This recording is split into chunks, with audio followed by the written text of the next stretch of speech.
ईश्वर ने हमें वीरता का आत्मा नहीं बल्कि सामर्थ्य, प्रेम तथा आत्मसंयम का मनोभाव प्रदान किया। तिमोथी के नाम संत पौलुस का दूसरा पत्र अध्याय 1 पद संख्या 7। आदरणीय फादर लॉर्ड और मेरे प्यारे भाइयों, सबको जय यीशु। आज मैं आप सबको एक ऐसे शब्द से परिचित कराना चाहता हूँ जिनकी शांत शक्ति और गहरी आस्था आज भी हमें प्रेरित करती है। उनका नाम है संत थॉमस मोर। आज की दुनिया में सच्चाई और झूठ के बीच फर्क करना कठिन हो गया है और लोग अक्सर अपने मूल्यों को छोड़ देते हैं।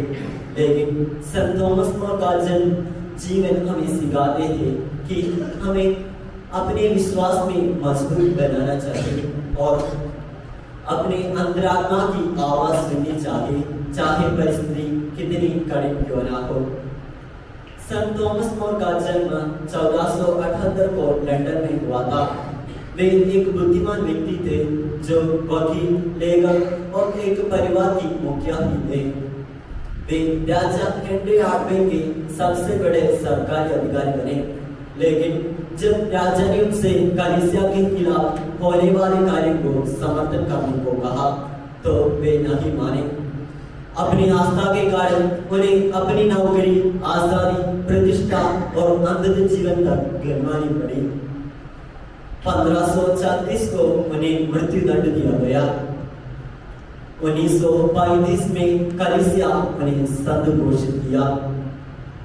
थॉमस मोर ने किसी मठ में रहते हुए नहीं बल्कि सरकारी सेवा करते हुए, परिवार की देखभाल करते हुए और सार्वजनिक जीवन में रहते हुए पवित्रता हासिल की। वे प्रार्थना करते, आध्यात्मिक पुस्तकें पढ़ते, मनन करते और उपवास करते थे। साथ ही साथ अपने कर्तव्यों को निभाते थे।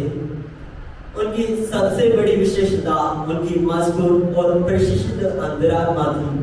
वे केवल भावनाओं को पालन नहीं करते थे बल्कि कलीसिया की सच्चाई को अनुसरण करते थे।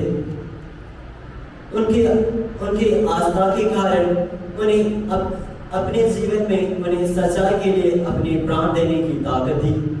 उन्होंने एक बार कहा था, लोग मेरे बारे में क्या कहते हैं इससे मुझे फर्क नहीं पड़ता, जो ईश्वर मुझसे प्रसन्न हो।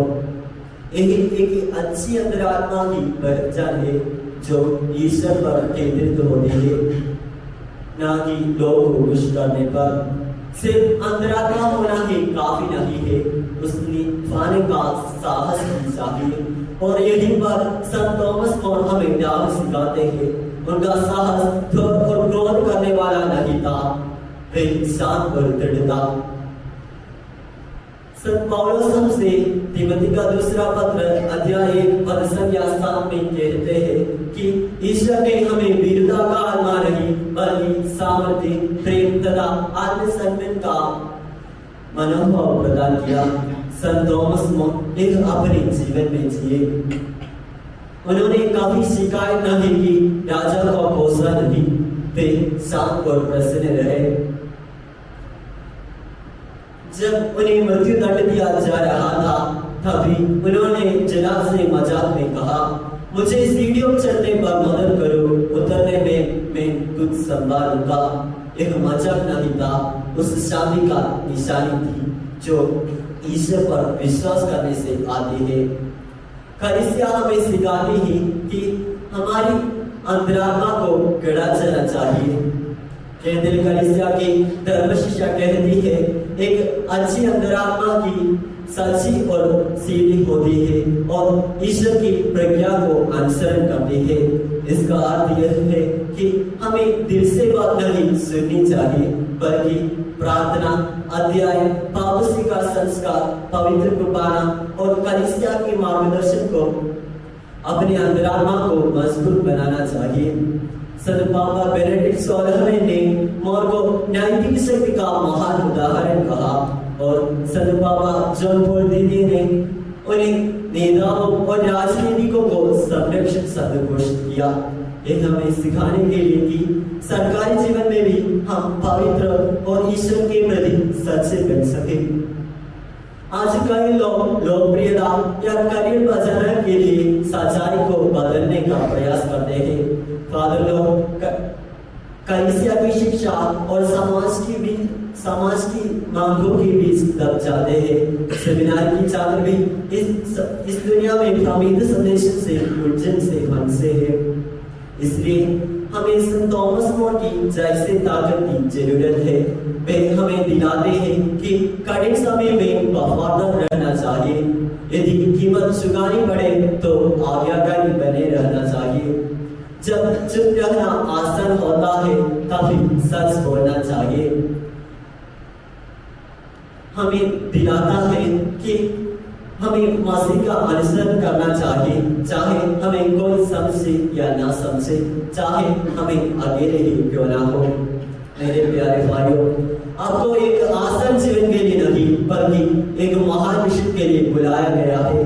आपको किसी केवल एक काम के लिए नहीं बल्कि ईश्वर के प्रतिपुरुष, सच्चाई के रक्षक और अंतरात्मा की सच्ची आवाज बनाने के लिए तैयार किया जा रहा है। संत थॉमस मोर हमें सिखाते हैं कि एक व्यक्ति फलों को चुपचाप क्यों ना हो दुनिया से बदल सकता है, शक्ति से नहीं बल्कि साहस से। उन्होंने एक बार कहा था, मैं राजा का अच्छा सेवक हूँ पर पहले ईश्वर का सेवक हूँ। आइए हम भी इसी आत्मा के साथ जीवन जिए। संत थॉमस मोर ईश्वर के वफादार सेवक हमारी मदद कीजिए कि हम भी आपके जैसे बन सके। ईश्वर हम सबको आशीर्वाद दे। पिता पुत्र पवित्र आत्मा के नाम पर।